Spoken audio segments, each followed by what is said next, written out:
అందరూ ఎలా ఉన్నారండి? బాగున్నారా?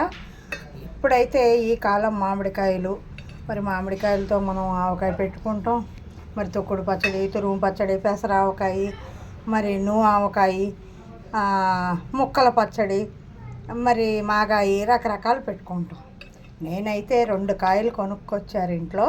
ఆ 2 కాయలతో ఆవకాయ అయితే ఇంకా పెట్టలేదు. నేను మెంతి బద్దలు వేసాను అనమాట అండి. ఈ మెంతి బద్దలు వేసే విధానం ఏంటంటే 2 మిరపకాయలు, ఆవాలు, మెంతులు, జీలకర్ర వీటిని వేయించాలి. నూనెలో వేయించి తీసేసి వాటిని గ్రైండ్ చేయాలన్నమాట అండి. గ్రైండ్ చేశాక ఈ సన్నగా తరిగి పెట్టుకోవాలి ముక్కలు. చూసారా నేను వీడియోలో చూపిస్తున్నట్టు తొక్కు లేకుండా చేసుకోవాలి ముక్కల్ని. తొక్కు లేకుండా చిన్న చిన్న ముక్కలు తరుక్కుని చక్కగా వాటిని ఇది చేసుకుని ఈ మనం పొడి చేసుకున్న పొడి ఉంది కదండి, ఆ పొడిలో ఈ ముక్కల్ని వేసి కలపాలి. ఈ కారం వేసేయాలన్నమాట, ఎండుమిరపకాయ కారం చక్కగా బాగుంటుంది ఇది.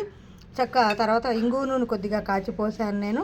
తర్వాత తగినంత ఉప్పు అయితే వేసి కలుపుకోవాలి. ఒక్క చిటికెడు పసుపు వేయాలండి, అంతే. మెంతి బద్దలు రెడీ ఫ్రెండ్స్. ఇవి పుల్ల పుల్లగా ఉంటాయి, చాలా బాగుంటాయి.